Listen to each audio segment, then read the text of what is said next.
Good evening. Hello. It is Wednesday night, and I don't usually go live at this hour, but I thought it's been on my heart all day, and this is when I was able to do it. So I'm jumping on here. I wanted to go live today because tomorrow is a special day, and I just wanted to come on here and kind of make some connections that I've making, share that with you guys. Today is November 9th on our calendar. Tomorrow is the 10th. And at sundown tomorrow night, we go into the 17th day of the month of Hezvan. And that is very special because that is the day that the flood began. It's an important day. It's the day that Noah stepped onto the ark and the rain began. So there's so much to this story, and there's so much in history. And we know that after God created light, if you look in Genesis, this is so interesting. After he created light and he called it day, and then he called the darkness night, he did this. And I'm going to read to you Genesis 1:6. So it's very interesting. And let me find it here. I have it queued up. Okay. But it was earlier today. So here we go. Okay. God said, "Let there be a dome in the middle of the water. Let it divide the water from the water." God made the dome and divided the water under the dome from the water above the dome. That is how it was. And God called the dome sky. So there was evening and there was morning on the second day. So, and then he goes on to say, "Let the water under the sky be gathered together and let the dry land appear." But this is so interesting because until the flood, there was no rain. I mean, can you imagine?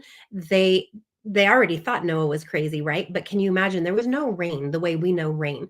The earth it had like this dew and this kind of like mist that came up. And so it kept everything wet and watered and flourishing. And so, can you imagine that Noah is being told by God to build a boat, to build this ark because of this flood that's going to come? And that's so interesting. But there was never a rainstorm before this time. So it's something that Noah couldn't comprehend in the least, but still obeyed God in what God told him to do. And so there's a couple theories. There's a theory that that this dome, there are a few different things that some scholars will say that what happened is actually this dome, God took it away and that water came down and flooded the earth. And so either way, whatever happened, water fell from the sky, right? For 40 days and 40 nights. And that is what followed that event. And so tomorrow marks the day on the Hebrew calendar that Noah and his family set off on the ark. So the rains began to fall on the 17th of Hezvan in the year 1656 from creation. So it would be the year 2105, which is the year of creation, flooding the earth and rising above the highest mountains. So we're in the year 5783 now. So crazy when I hear this in those in the years, in the Hebrew years, just I don't know, brings more understanding, more interesting to me. Okay, so the water rose above the highest mountains, and only Noah and his family survived in the ark that they built. And he built it to all of the specifications of it by a divine command. And he took every animal, right? Every species entered with him into the ark. And according to the Midrash, so the Midrash is Hebrew teachings that are passed down generationally. There's a lot of interesting stuff in the Midrash that kind of expand on stories. And there's a saying that you can't believe everything in the Midrash, but you really have to have an understanding of these teachings that have been passed down. So there are those who say that before we do any mitzvah or commandment, we must first understand why it needs to be done. Why else were we given a mind? I love Hebrew thought. They're very big on questions. So he's saying here, we must understand why it needs to be done before when God tells us something to do, right? So then there are others who say we must just obey with a simple faith. How else can we bond with one who is entirely beyond our understanding? And this makes sense, right? I can relate. And I've thought of both of these things sometimes simultaneously, right? Where you're like, okay, I just need to obey. And then, but I need to understand. I need to know, like, how is this going to end? So Abraham did both. He began with absolute faith, even when it was impossible to make sense of what he had been told to do. He would not leave, though, until his questions were answered and he had been given a way to understand. So here in Genesis 22, it says, when he, this is from uh, Abraham. He's going back to Abraham now, right? So he's saying, don't do a thing to the young man, for now I know that you are a God-fearing person. So we know the story of Abraham. God has given him this to go and sacrifice his son, right? So Abraham said to God, let me present my case. First, you told me that my descendants will be from Isaac. Then you told me to take him for an offering. Now you say that I mustn't do a thing to him, that I mustn't hurt him.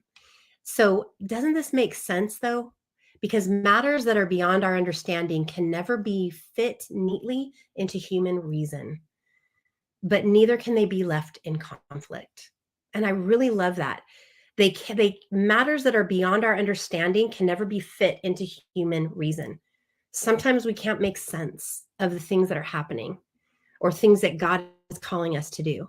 And so it can't be fit neatly into human reason, but neither can we be left in that conflict. Because if what you believe is true, then it must be true everywhere, even within our own limited human mind. So that's from the Midrash. That's that teaching of something like Abraham going through what he went through with Isaac, and something like the flood of Noah, where God called Noah to do something that he did not comprehend by his human mind. So he had to wrestle with it and obey and follow God. So a flood, when you think about that, when you think of, we want to align with this, what is happening in the Hebrew calendar? How can we align with that? And one of the things that we know about water is it's very representative of emotion. It's emotional energy. And when water, if you've ever been in it, had a dream, I used to dream of this a lot when I was a kid. In fact, the most reoccurring dream I think I had as a young girl was a tidal wave. And I think back now and just kind of when you learn to process things kind of on your own and you're trying to figure these things out, because I've shared before, we didn't really communicate a lot in my house growing up. And there was a lot of trying to process these things. So a tidal wave would be a lot of emotion and a lot of big emotion, right? And we actually had a boat back then. We had a boat. It was like a fishing boat, and we would go out on it, and we lived in California, and we would go to the little islands out there off of Anacapa, Santa Cruz, out in Ventura, and I would be so afraid on that boat. And I would look at the horizon and I would watch and I would make sure if there was going to be a tidal wave, I was going to be the first one to see it. But it was something that kind of haunted me. And as I have grown up and learned a lot about what water represents and kind of the way that we learn about, I don't know, God communicating with us through dreams, I think, wow, that's so interesting that water, because water is energy, it represents emotional energy. So aligning with the flood that's starting tomorrow at sundown is when the 17th will start. And it's interesting because everything that I've been reading, it's like a flood is going to expose deeper roots that are the foundation of how we experience life. So what do I mean by that? The roots, and if we're triggered by something, it's how we view things, it's how we experience things. Our stories are constantly being acted out in the back of our minds. And if we have deep agreements to, I'm going to be left out, or I'm going to be rejected, or I'm not good enough, or these things, what happens is that's how we will experience life, is through that lens. And sooner or later, we are going to experience self-fulfilling prophecies. And when we're triggered by those things, I believe that God is inviting us in to work with him, to expose, to go down to the root of where did this actually begin. If you're triggered by something today, how to think about, where have I felt this before? God is always inviting us into healing, and it's an indicator of something deeper, because anything that stops us from connecting or receiving God's love must be rooted out. And what we experience on this earth through relationship with other people is going to mirror that, because that is how we experience love on this earth, right? We are made for connection. We are made for to be in relationship. That's how God designed us. He designed us to be that way. And sometimes it can feel like a lot of I'm so excited for where we're headed and what we're going to be sharing. We're going to be sharing a lot more of just kind of doing that deep emotional work, and the connecting to how much we hate to be needy, how much we just don't like to have those needs and hate to be needy. And God actually designed us to be needy. He designed us that way, to need and to desire connection. So when you're trying to numb that out or kill it in yourself, know that that's just how God designed you. And if you've been around here at all with us in Get Inspired and in Self-Care, Soul Care, you know that we are all about digging in and healing deep roots. We believe that healing is possible. And not only is it possible, it's imperative to stepping into who God created you to be. I love this idea that we are kings and we are queens in our kingdoms, where God has given us authority over our homes, over our relationships, our spouses, our kids, our friendships, all of these things. And whatever stage of life you're in, the healing is part of your story. And healing happens when you name the truth of your story. We say in grief recovery, that it's total honesty. You can only get complete with the truth. And a lot of times in our lives, what we've been trained to do is not connect to our truth. It's a huge part of the grief recovery process, is connecting to your emotional truth. And the best way to do that is by having a system and a way to do that, and then being in a safe place where you'll be heard, where you will be heard and encouraged, and not minimized, not judged, not any of those things. So I wanted to share some notes, and I'm going to share a podcast with you guys at the end that I've been really diving into and listening to. And this one in particular, I took some great notes. But understanding your story will help you know something about who you were created to be. Hey, Dan, can you close that door, please? Understanding your story will help you to know something about who you were created to be, and what you were put on this earth to do, and about your kingdom, about what you have kind of like that over, what are you overseeing? Healing is not an end in and of itself, right? The goal of life is not to heal from your wounds. That's not our goal. Our goal is not to just, I'm here to just heal. It's kind of like, our goal isn't just to pay our bills, right? Our goal is for so much more. Healing is meant to catapult you into the world to become the person God created you to be, so you can rule the kingdom that God has entrusted to your care. So you can step confidently and fully into where God has called you, whatever stage of life that you are in.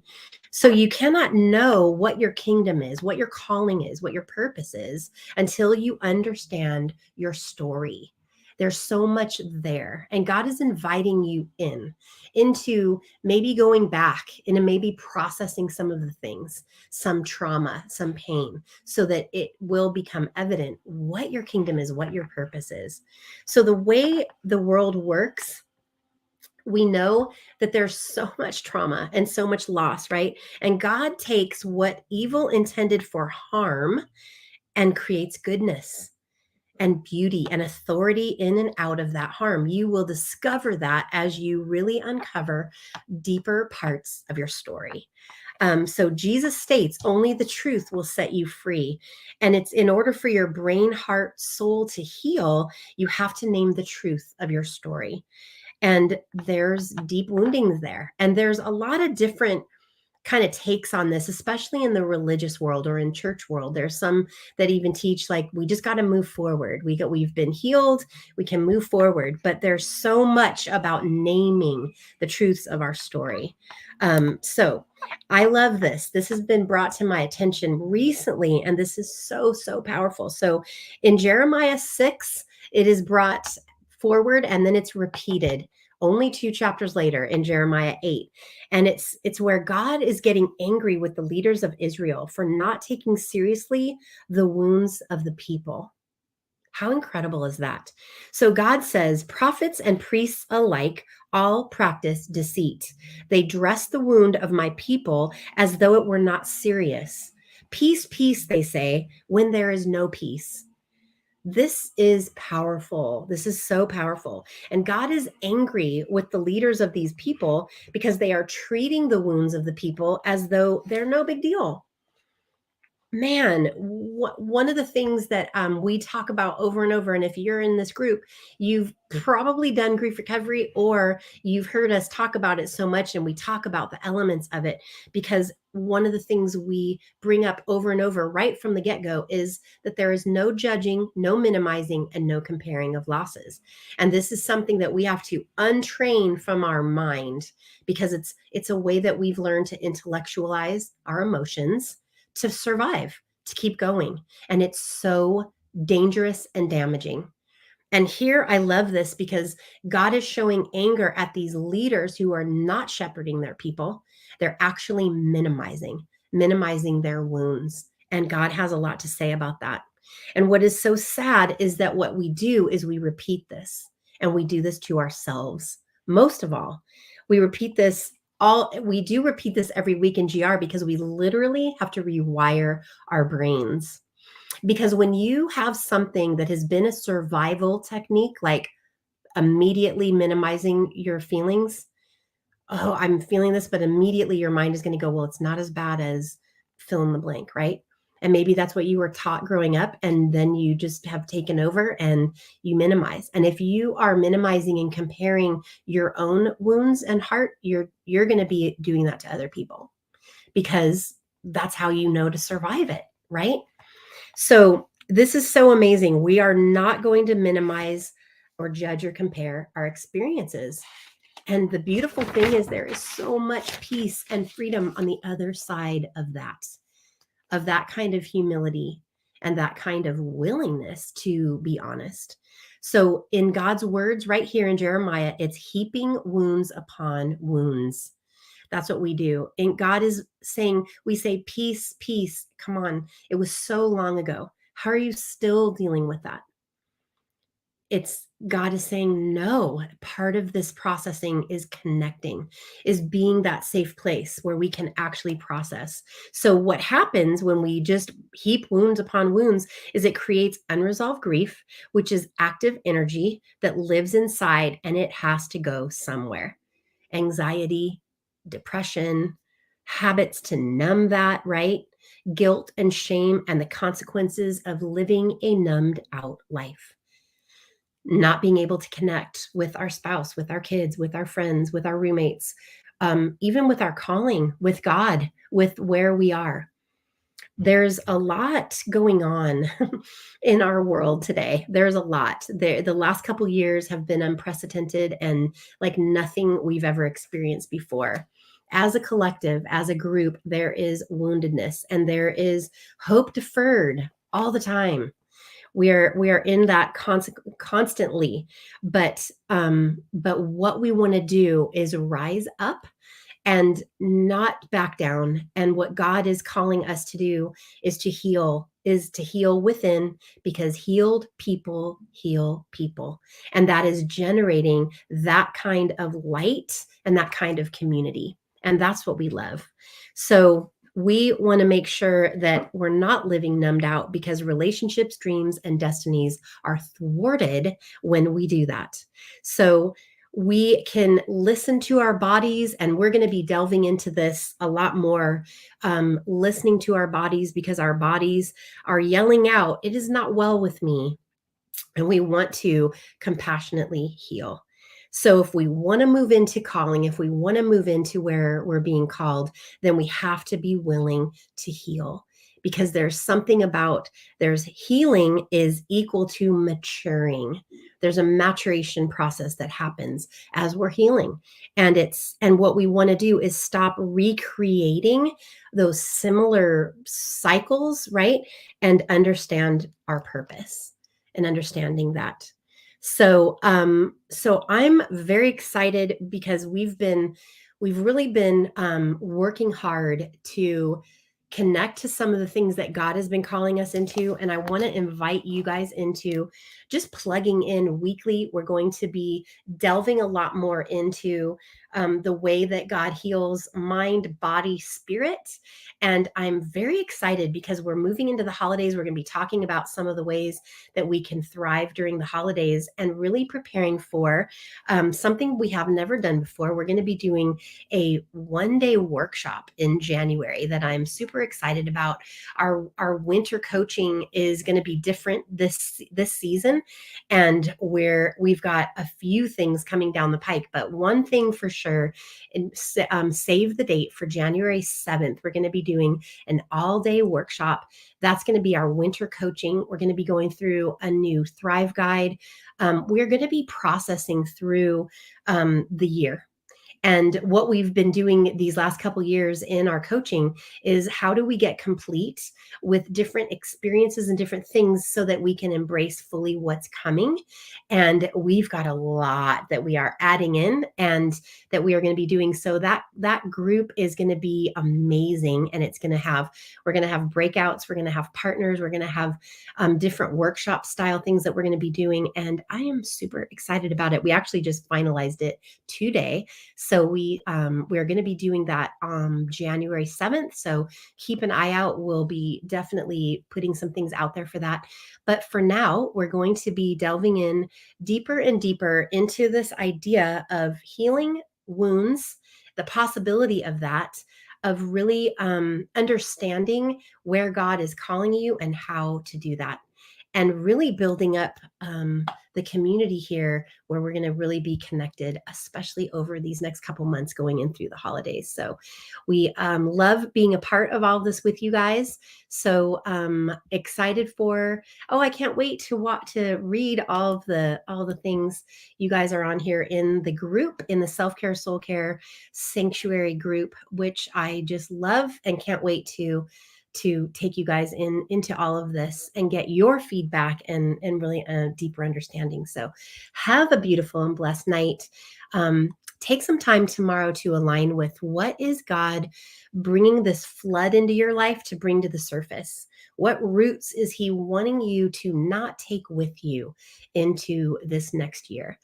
Remember, we're in that hidden time of the Hebrew calendar, these months where we've already entered into the year 5783 on the Hebrew calendar. And we have this time to prepare so that we can enter with great confidence into where God is calling us. So excited to be here with you all. Have a beautiful and blessed evening, and I'll see you soon. Okay.